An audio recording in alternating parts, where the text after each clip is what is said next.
वाहेगुरु जी का खालसा, वाहेगुरु जी की फतेह। आज दशम गुरु श्री गुरु गोविंद साहब जी की धरती से मैं सबसे पहले हिंद की चादर नौवे गुरु गुरु तेग बहादुर जी, इनके चरणों में अपना शीश झुकाता हूं और उनकी 350वीं शहीदी और गुरु गोविंद सिंह जी के 350वें गुरुता गद्दी, इस कार्यक्रम में मंच पर उपस्थित बाबा कुलवंत सिंह जी, जत्थेदार तख्त श्री हजूर साहिब जी, बाबा हरनाम सिंह जी, जत्थेदार दमदमी टकसाल, बलविंदर सिंह बाबा जी, साथी में उपस्थित मेरे साथी महाराष्ट्र के उप मुख्यमंत्री माननीय अजीत पवार जी, विशेष रूप से यहाँ पर पधारे हुए आंध्र प्रदेश के उप मुख्यमंत्री आदरणीय पवन कल्याण जी, महंत रघुमुनि जी, यहाँ पर विशेष रूप से उपस्थित हमारे बहुत ही आदरणीय पंच प्यारे, साथी में मेरे साथी गिरीश महाजन जी, पंकजाताई मुंडे, अतुल जी सावे, हमारे अध्यक्ष रविंद्र चौहान, विशेष रूप से दिल्ली से पधारे हुए दिल्ली सरकार के senior cabinet minister Shri Manjinder Singh Sirsa ji, हमारे पूर्व मुख्यमंत्री अशोक चौहान जी, धर्मगुरु बाबू सिंह महाराज जी, संजय महाराज जी, शरदराव जी ढोले, भाई ज्योतिंदर सिंह जी, राम सिंह महाराज जी, विजय सतबीर सिंह जी, सुरेश महाराज जी, जिन्होंने इस कार्यक्रम के आयोजन में बहुत मेहनत की, ऐसे भाई रामेश्वर नाइक जी, डॉक्टर भागवत कराड़ जी, डॉक्टर अजीत गोपछड़े जी, तुषार राठौड़ जी, राजेश पवार जी, किशन वानखेड़े, बालाजी कल्याणकर, संतुकराव हंबर्डे, श्रीकर परदेशी, जितेंद्र पापड़कर, शाहजी उमाप, राहुल कर्डिले, अविनाश कुमार, किरण आंबेकर, सूरज गुरव, प्रताप पाटिल चिखलीकर, श्रीजया चौहान, मंचासीन सभी महानुभाव, साथ के मंच पर बैठे हुए सभी संतगण और उपस्थित सभी बहनों और भाइयों, आज हम सभी लोग इस संगत में गुरुबाणी गुरु ग्रंथ साहिब जी के सामने शीश नमन करते हुए हमारे नौवे गुरु हिंद की चादर गुरु तेग बहादुर जी के पराक्रम को, उनकी वीरता को, उनके शौर्य को और उनके बलिदान को नमन करने के लिए यहाँ पर एकत्रित आए हैं। हम सभी लोग जानते हैं हमारे गुरुओं ने जो बलिदान दिया, इस देश की संस्कृति, इस देश की सभ्यता, यहाँ का विचार, यहाँ का धर्म, ये सभी बचाने के लिए ये बलिदान हुआ है। और केवल सिखों के लिए नहीं, तो तमाम भारतवासियों के लिए ये बलिदान हमारे गुरुओं ने दिया। और जैसे बाबा जी बता रहे थे कि शायद ये बलिदान नहीं होता तो हम सब लोग आज इस मंच पर नहीं होते। इतना बड़ा बलिदान हमारे गुरुओं ने दिया है। और विशेष रूप से जिस समय हम जानते हैं कि औरंगजेब ने बहुत जालिम अत्याचार शुरू किए और विशेष रूप से कश्मीर में बैठे हुए पंडितों को जबरन धर्मांतरण के लिए मजबूर किया गया, तो उनके सामने बचने के लिए अपने धर्म को, अपने विचार को, अपनी संस्कृति को, अपने संस्कारों को बचाने के लिए किसके पास जाए, तो केवल एक नाम उनके सामने आया और वो नाम था 9वें गुरु तेग बहादुर सिंह जी का। वो जानते थे कि यही गुरुदेव है जो हमें बचा सकते हैं, और वे गुरुजी तक पहुंचे और गुरुजी ने भी ये जिम्मेदारी ली कि हम आपको बचाएंगे, और उस जिम्मेदारी का निर्वाह करते हुए जिस समय औरंगजेब ने गुरुजी को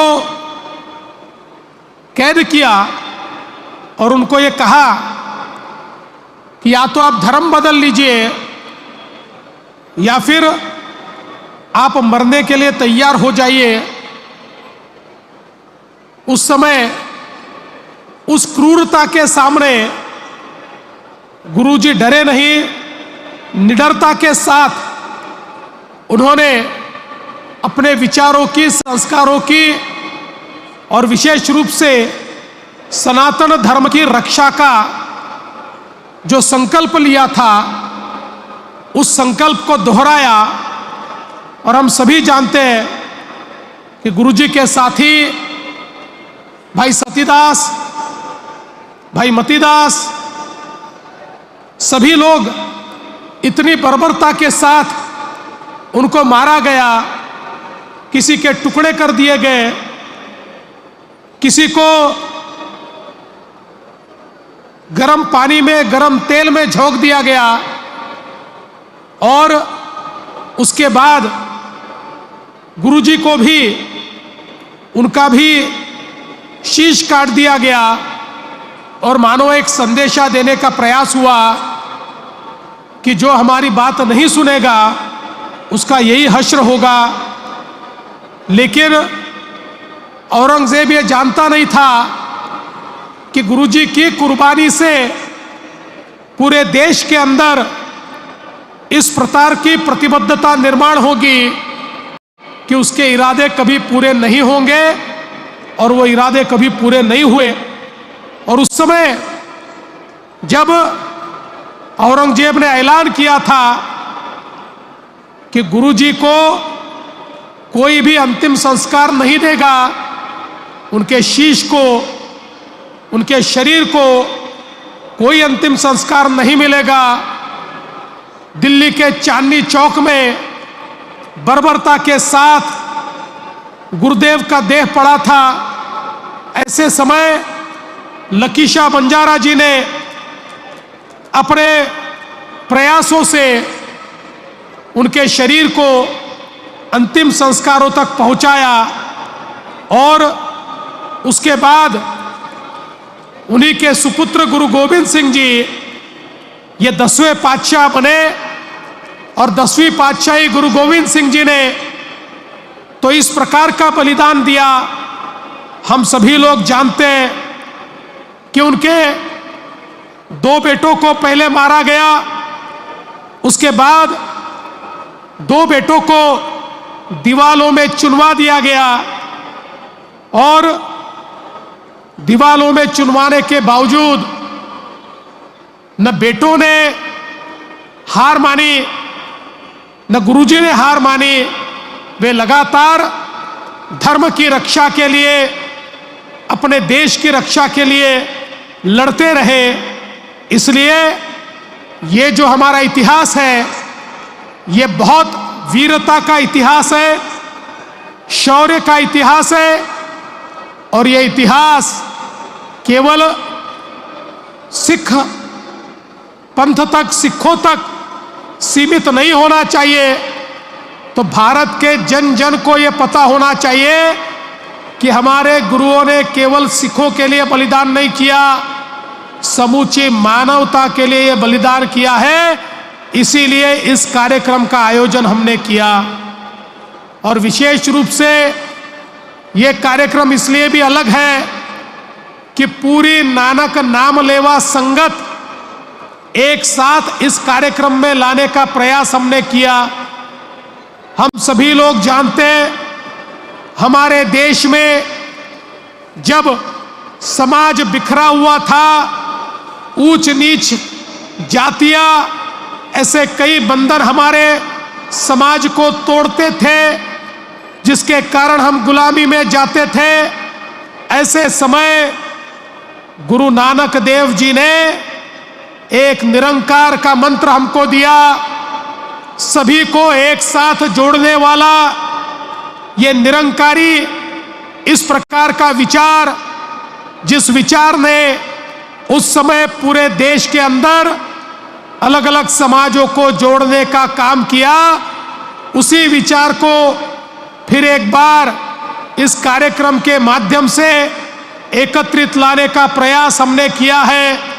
चाहे वो सिख हो, सिखलिकर हो, हमारे लुभाड़ा हो, हमारे बंजारा हो, हमारा मोहयाल समाज हो, हमारा सिंधी समाज हो, सारे जितने नानक नाम लेवा समाज है, जिन जिन तक गुरु नानक देव जी का संदेशा पहुंचा और जिन्होंने गुरु नानक देव जी के विचारों को अपनाया, पूरे देश के हर प्रांत में, पूरे देश के कोने कोने में फैला हुआ ये समाज, हमारा वाल्मीकि समाज हो या अलग अलग सारे समाज, इन 9 समाजों को एकत्रित करने का काम इस कार्यक्रम के माध्यम से हमने यहाँ पर किया।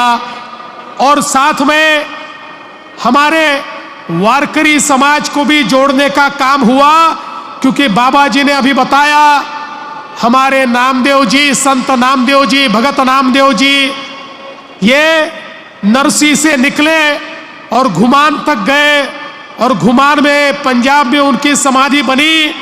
और नामदेव जी ने जो विचार रखे, नामदेव जी ने जो श्लोक बताए, जो पंक्तियां बताई, जो विचार बताए, उनको गुरु ग्रंथ साहिब जी में भी बहुत महत्वपूर्ण स्थान मिला। और वो भी, उनके विचार भी गुरुवाणी में परिवर्तित हुए। इस प्रकार से महाराष्ट्र के हमारे इस विचार का और हमारे वारकरी संप्रदाय का हमारे सिख समाज के साथ एक अनूठा नाता जुड़ा। आज भी हम लोग देखते हैं, हमारे नरसी में हमारे सिख समाज के लोग आते हैं। और जैसा कि हम जानते हैं, दशम गुरु गुरु गोविंद सिंह जी ने बहुत लंबा समय इसी नांदेड़ में बिताया, और यही नांदेड़ की धरती है जो उनके कारण पवित्र हुई है। इस पवित्र नांदेड़ की धरती ने इस हमारे संबंध को, हमारे रिश्ते को बहुत मजबूत करने का काम किया। और यही कारण है कि हमने तय किया कि 350वीं शहीदी समागम की ये जो हमारा कार्यक्रम है, ये कार्यक्रम सारे समाजों तक पहुंचना चाहिए, ये कोने कोने तक पहुंचना चाहिए। मैं धर्म जागरण के लोगों का भी आभार व्यक्त करना चाहता हूं। ये कार्यक्रम केवल एक दिन का कार्यक्रम नहीं चल रहा, ये कार्यक्रम हर गांव गांव में जाकर, ये जितने 9 समाजों की हमने बात की है, उस हर बस्ती में जाकर हर बस्ती में अलख जगाने का काम हो रहा है। और हमारे गुरुजी की शहादत किस लिए हुई, ये फिर एक बार उस इतिहास को दोहराने का काम इस कार्यक्रम के माध्यम से हम कर रहे हैं। क्योंकि हम ये मानते हैं कि जब तक भारत का बच्चा इस इतिहास को नहीं जानेगा, जो इतिहास को नहीं जानते उनको वर्तमान तो होता है लेकिन उनको भविष्य नहीं होता। अगर भविष्य होना है तो इतिहास भी मालूम चाहिए। और ये जो इतिहास है, ये हर घर तक पहुंचाने का प्रयास इस शहीदी समागम के माध्यम से, इस शहीदी संगत के माध्यम से हम लोग कर रहे हैं। और इसीलिए महाराष्ट्र की सरकार ने यह भी निर्णय किया कि हम लोग हमारे इतिहास के पन्नों में फिर एक बार हमारे 10 गुरुओं का जो इतिहास है, उनकी शहादत का जो इतिहास है, उनके विचारों की जो विरासत है, उनकी वीरता का जो ये आलेख है, ये जन जन तक और बच्चों बच्चों तक पहुंचाएंगे। ये भारत का इसलिए इतिहास है, ये उन तक पहुंचाने का प्रयास महाराष्ट्र सरकार की ओर से हो रहा है।